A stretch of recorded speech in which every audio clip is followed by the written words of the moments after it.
Hello students, welcome to my channel Economic Tutor. I am Dr. Fana Samdani. Today I am going to take the topic Introduction to Economy, Basic Concepts and Principles. In this, the contents of today's topic, the contents are: what is economy, scarcity and choice, microeconomics and microeconomics, difference between microeconomics and macroeconomics, simple economy and complex economy, different types of economy, center problem of economy, solution to center problem of economy, in different types of economy, prediction possibility curve. First we'll discuss about what economic is. An economy is the system which provides people with the means to work and earn a living. All around us, we see factories, mines, shops, offices, farms, roads, railways, cinema houses, hospitals, etc. These institutions enable people to earn an income and at the same time helps to produce goods and services which people require for use. All these institutions and organizations may be collectively called an economy. Economic is the branch of science, social science, in which we study the activities of human beings involved in acquiring of wealth or income, in other words, acquiring the scarce resources. Why we call this as scarce resources? Because our income is limited and our wants are unlimited. We have to spend our income in such a way that all our wants should be satisfied. In simple language, it means economic is that branch of social science which studies the human activities involved in relation to wealth. The origin of the word economy or word in economics the origin of economic word in English treated to two Greek words, that is okos and neman. Okos means household and neman means management. The two words together means household of management. Remember these two words, it might ask in exam. As human wants are unlimited and means to satisfied human wants are limited, but the available resources which satisfied human wants are limited. Here limited means scarce.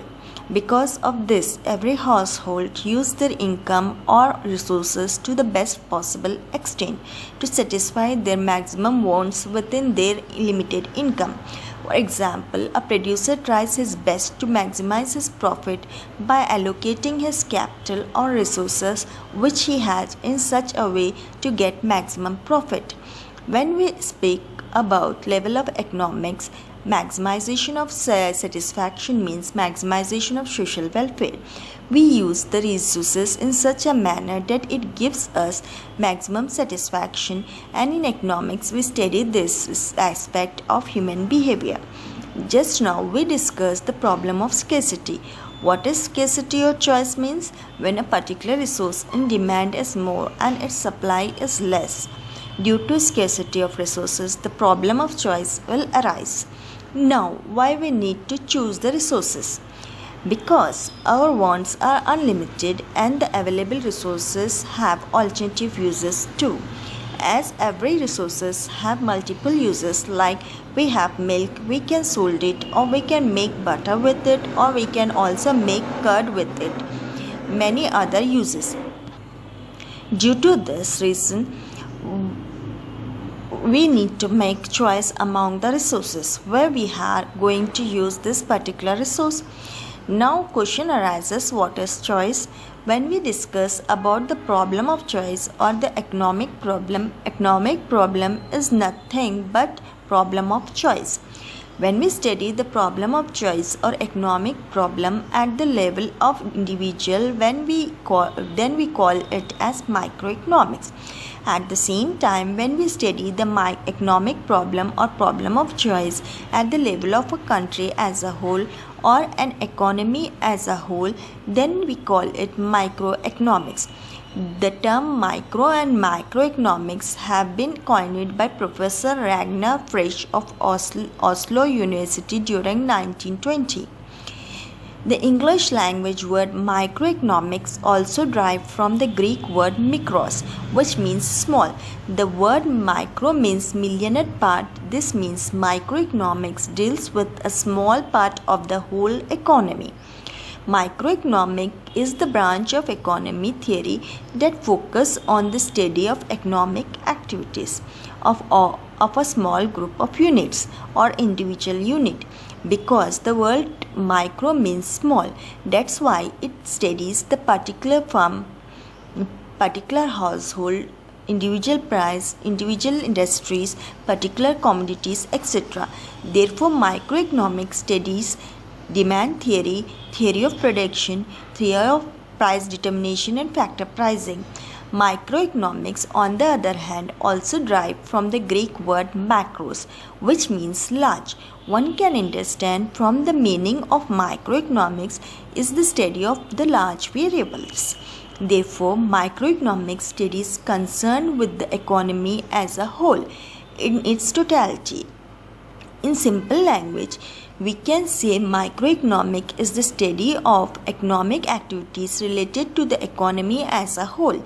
It concerned with the study of aggregate consumption, expenditure, total production, general price level. Hope you understand this. Next we discuss the difference between micro and macroeconomy. In microeconomics, we discuss all economic activities at the individual level. It studies the individual firm, individual household or individual consumer. In microeconomics, we studied the behavior of individual unit of an economy such as consumer, firms and industries, etc.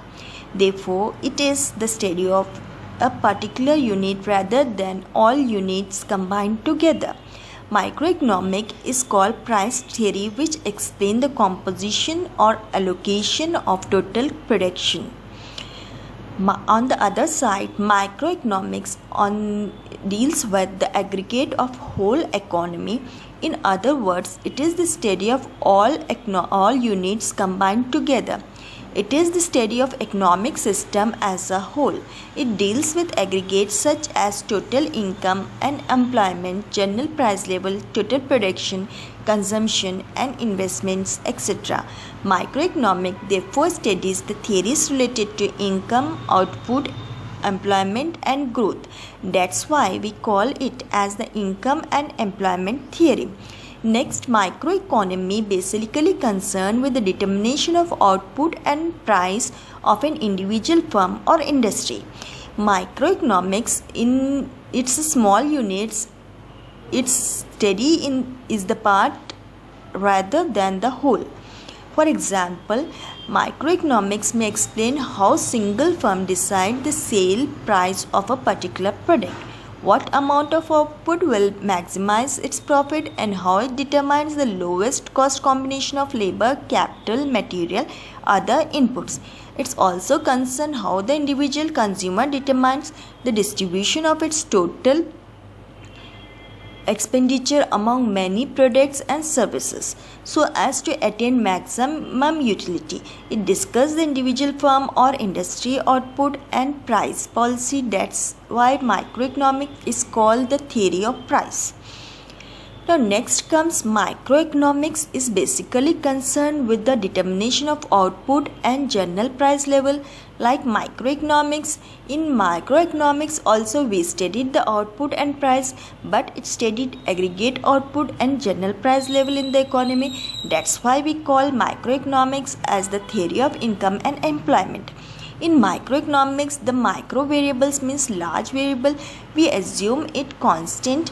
For example, aggregate output is given while studying the determination of output. When we study the single industry or a unit, we use we assume that total or aggregate output as a whole is constant.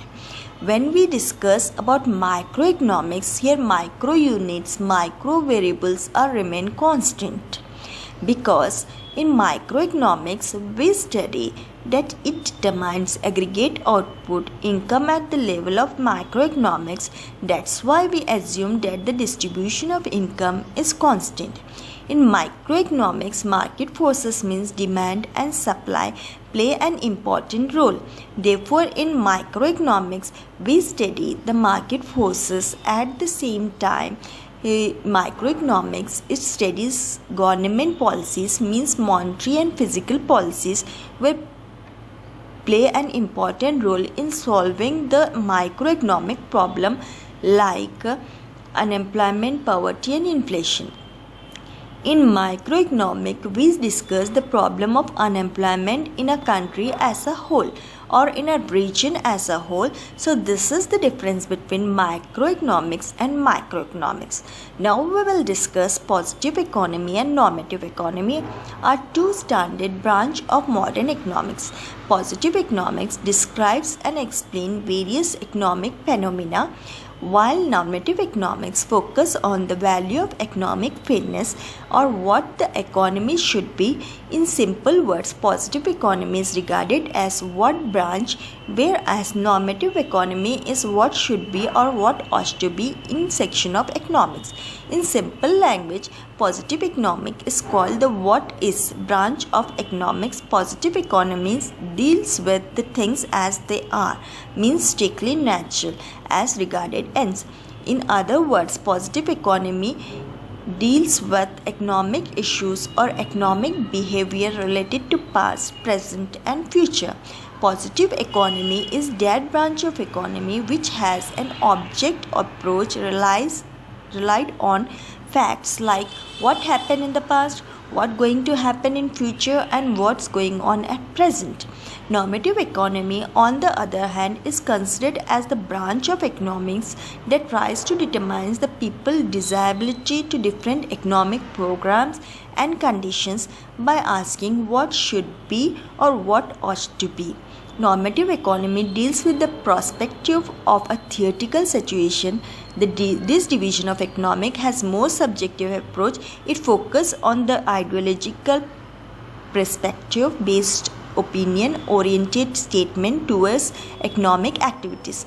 Normative economics give decisions regarding value judgment, means the normative economic deals with only statements like what should be and what ought to be.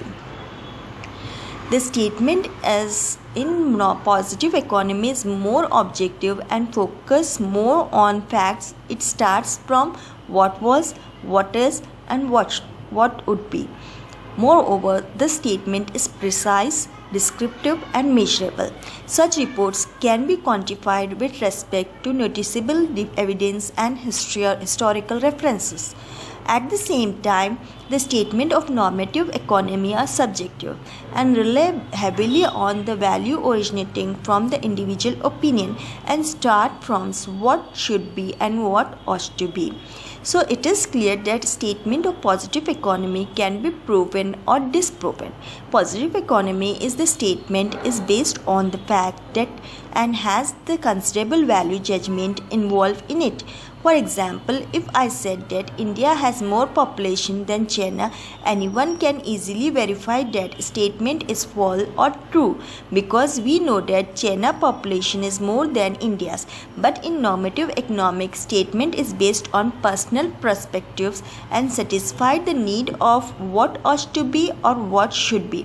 Because normative economy focus more on personal perspectives and opinion rather here statements are based on individual point of view rather than on facts and figures. It's just an opinion. An opinion might be proven or disproven because it's your opinion.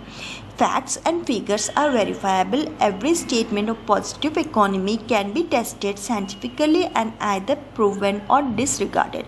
In positive economy, we can verify the facts. Just now we discussed that China population is less than India's population. This statement can be verified. But in normative economy, the statements are based on opinion rather than data. facts and figures. For example, old age pension should be stopped. One can't say this statement is true or false. It's just the opinion. It might be true or false. One can make debate on this, but we can't say this that it's true or false. So that's the difference between positive and normative economy. Next, we discuss what is economy. We already discussed what economy is. An economy is the system where people earn their living or perform economic activities. The economic activities broadly classified into two types: simple economy and complex economy.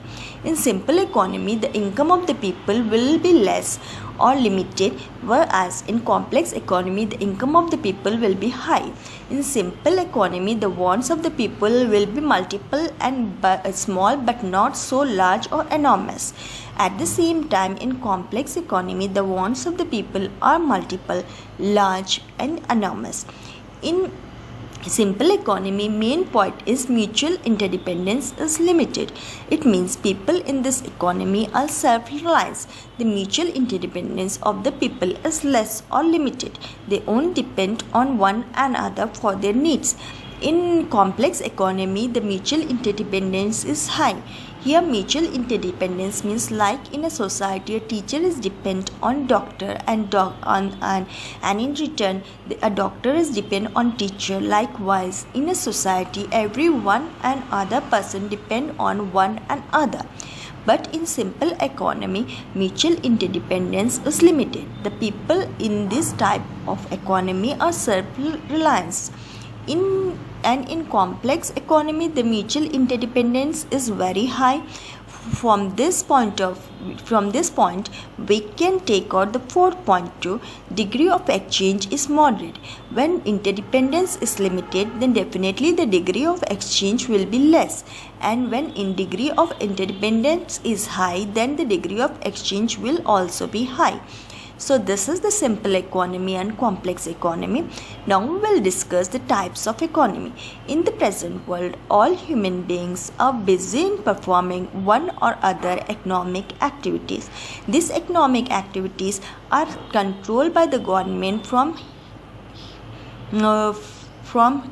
here the types of economy arrives. Now the types of economy is depend on how much control a government had on economic activities. Whether government controls all economic activities or government controls economic activities partially or government has least control on economic activities. From this point arises the types of economy. First is control or central planned economy. Second is free economy or market economy, and third one is mixed economy. In a command system, all economic activities like production, consumption, investment is dominated by central authority, usually the government that controls the significant portion of economic structure. Also known as planned system, the command economic system is common in communist societies since production decisions are preserved by the government. After this comes market economy system is based on the concept of free market. In this system, all economic activities like production, consumption, investment are taken on the basis of market forces, that is demand and supply. The government exercises little control over resources and it does not interfere with important segment of the economy. Instead, regulations comes from people and the relationship between supply and demand in the market. In other words, there is very little government interference. Next comes the third type of economy, that is mixed economy. Mixed system combines the characteristics of market economy and command economy system. For this reason, mixed economy system are also known as dual system. Sometimes the term is used to describe a market system under restricted regulatory control. In this system, economic activities like production, consumption and distribution is governed by free play of market forces, and at the same time it will regulate by the government too. Economic decisions are driven by the motive of the social welfare. In central planned economy, the central idea of all economic activities involve around social welfare. And in free economy, the idea of all economic activities are motivated by the profit maximization. In the mixed economy, main idea of economic activities is taken on both profit maximization and social welfare. In central planned economy, consumer is not sovereign because all the main decisions like production, consumption and distribution are taken by the government and the consumer is not sovereign. In free economy, consumer is sovereign. He can purchase whatever he wants. In mixed economy, also consumer is sovereign, but government regulate public distribution system. Like in India, we have public distribution system where we get all essential commodities at subsidized rate at ration shops. Public sector will dominate in central planned economy, and in free economy or market economy, private sector dominates. In mixed economy, both private and public sector dominates. Let's study what is the central problem of economy. Which question an economy need to answer before going for production. Just now we discuss economic problems. In that we discussed that human beings has limited wants. We discussed that our wants are unlimited. Even the richest person of the society have unlimited wants and all of his wants will not fully satisfied. But the means to satisfy our wants are limited or scarce. That's why an economy faces difficulties in production of all goods and services as per the need of each and every individual in each and every section of the society. Because the resources are limited, hence the economy faces the problem of limited resources. It's important for any economy to allocate its resources to the best possible extent so as to get the maximum satisfaction. The economy have the resources like land, labor and capital should be allocated in such a way that satisfaction arrived from the resources should be maximum. For example, an economy have to decide that how much resources it uses for the development of industry and how much resources it uses for the development of agriculture. It is not possible for any economy to put all the resources. It is not possible for any economy to put all the resources for the development of industry or to use all the resources for the development of agriculture. This is the problem of economy faces, that it have to allocate its resources. Hence, economy problem is the problem of choice. We need to decide when and where we use this unlimited resources to satisfy our unlimited wants. Now we discuss the central economy problem. The central problem of economy is common in all the economics. It might be any economy, whether it is simple economy, complex economy, capitalist economy, controlled economy, developed economy, underdeveloped economy or developing economy. It has to face three fundamental problems. According to Professor Samuelson, these problems are called central problem of economy. Every economy of the world have to give answer to three questions or problems before going for the production of goods and services. They are: first, what to produce and in what quantities they should be produced; second, how to produce; and third, for whom to produce. First, we discuss about the problem of what to produce. It's an important economic problem. Here we need to decide that which goods and services we are going to produce with which an economy will satisfy the needs of the maximum people. Why this problem arises? Because of the resources are scarce and its supply is limited and its demand is more.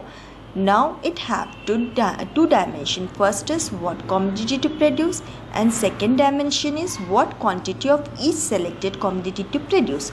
Now the first question is what commodity to produce. In this we discussed that which goods and services we are going to produce. For example, we have consumer goods like rice, wheat, sugar, cloth, etc. Or we are going to produce capital goods like machines, tractors, etc. If we select to produce the consumer goods, in this also we need to make a decision which consumer goods we are going to produce, because consumer goods are mainly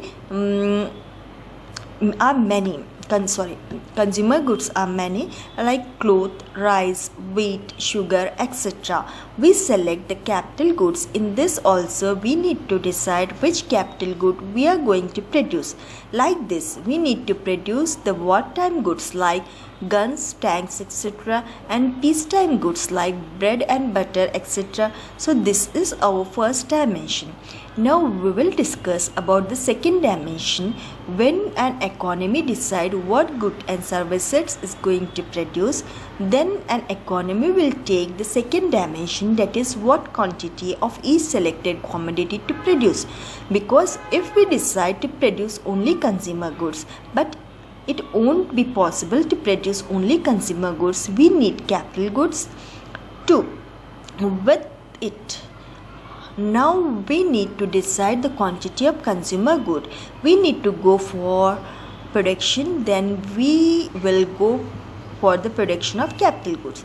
This is our second dimension of what to produce. Next central problem of economy is how to produce. It depends on the techniques we used in the process of production, like production of cloth. One can produce cloth with the help of handloom or modern machines. Here one have to face the problem that which technique we are going to produce in the process of production. Basically we have two broad techniques for the production of goods and services. First is labor intensive technique and second is capital intensive techniques. In labor intensive techniques we used more labor and less capital. Here capital means machineries. In capital intensive technique we use more capital and less labor. These are the two techniques available. Now the producer have to decide which technique he will use in the process of production.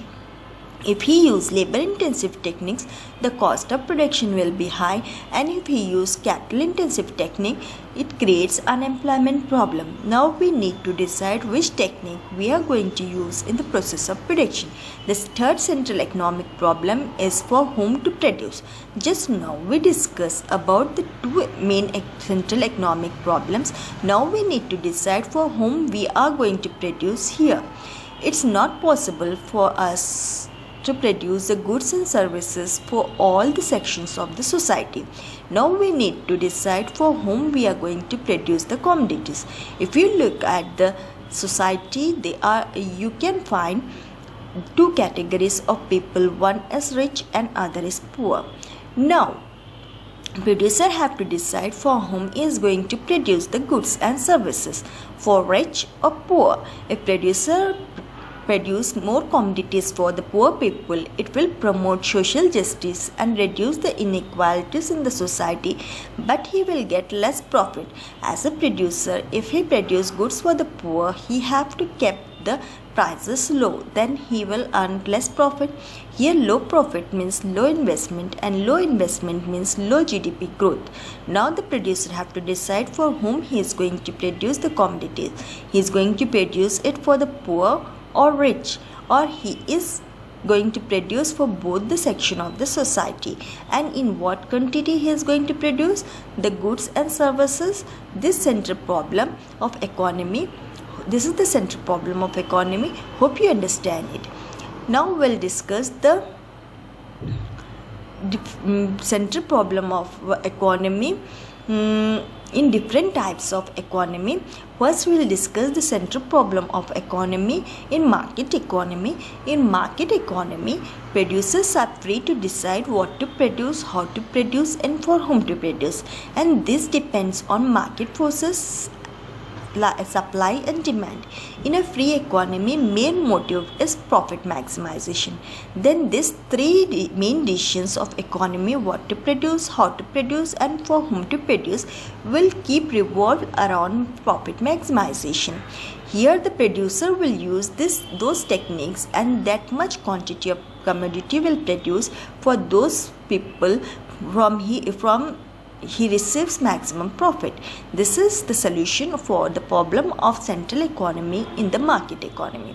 Now we'll discuss the solution for the central problem of economy in central plan economy.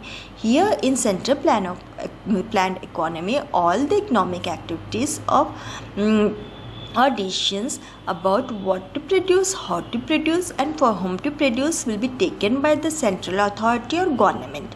The central economy main motive is maximum social welfare. So all the economic activities, what to produce, how to produce, for whom to produce, is taken by the government, keeping in the mind the maximum social welfare. Government will take those decisions where social welfare will be maximum. For example, if government want to remove the unemployment, then it uses labor intensive technique and reduce the use of capital in the process of production. Labor intensive techniques will increase the cost of production but reduce the unemployment and solve the problem of poverty and starvation. Here government revenue will be less, cost of production will be high, but social justice will be promoted and inequalities will be reduced. Next, in mixed economy will have merits and demerits of central plan economy and market economy. And the decisions on what to produce, how to produce, for whom to produce will be taken on the basis of the market forces as well as on the basis of social consideration. Both market forces means profit maximization and social welfare. In this economy, producers are free to take decisions on what to produce, how to produce, and for whom to produce, and try to maximize his profit in many areas. Social welfare will be taken decisions what to produce, how to produce, and for whom to produce. For example, railways in India, the decisions will be taken on the basis of social welfare, and government tried to satisfy all the three sections of the society. For rich, government will give AC, and for middle class they have sleeper coach, and for poor and general compartment it provides services at nominal rates. Hope you understand the lecture. If you like my lecture,